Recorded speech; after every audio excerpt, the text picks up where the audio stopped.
सोलन में स्वास्थ्य मंत्री धनीराम शांडिल ने प्रेस वार्ता का आयोजन किया। उन्होंने कहा कि उनके नेता राहुल गांधी के साथ असम में दुर्व्यवहार किया गया, जो बेहद ही शर्मनाक है। उन्होंने कहा कि लोकतांत्रिक देश में ऐसा कतई नहीं होना चाहिए, लेकिन उसके बावजूद भी इस तरह की घटनाएं हो रही है, जो बेहद चिंता का विषय है, जिसका वे और ऑल इंडिया कांग्रेस विरोध करती है। उन्होंने कहा कि इस तरह की घटनाएं अब बर्दाश्त से बाहर होती जा रही है। स्वास्थ्य मंत्री कर्नल धनीराम शांडिल ने कहा कि आज मैं सभी को श्री राम की मूर्ति स्थापित होने पर देश को बधाई देते हैं। वहीं वो कहना चाहते हैं कि जिस तरह से असम में उनके नेता राहुल गांधी के साथ दुर्व्यवहार किया गया, वो बेहद ही निंदनीय है।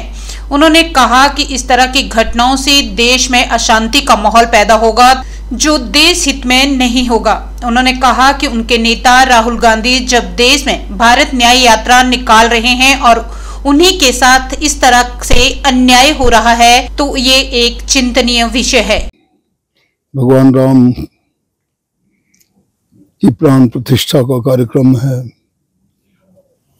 अयोध्या में, उसके लिए सब लोगों को शुभकामनाएं देने का भी अवसर है कि हम भगवान राम के जीवन से क्या क्या उनके आदर्श और उनके जो गरिमा में जो मर्यादा पुरुषोत्तम राम जैसे कहलाते, तो उससे हम मर्यादाएं और संस्कृति किस प्रकार से हम अपने भारत में अपने युवाओं के चरित्र को और राष्ट्र निर्माण की दिशा में कितना इसका हमें उपयोग हो सकता है, इसके बारे में चर्चा थी। और दूसरी बात ये थी कि अभी हमारे राहुल जी की जो यात्रा चली है, खासकर जब ये असम के एरिया से गुजरी, तो वहाँ के लोगों ने उनके साथ दुर्व्यवहार किया, जिसकी ऑल इंडिया कांग्रेस कमेटी और पूरी कांग्रेस पार्टी खंडन करती है।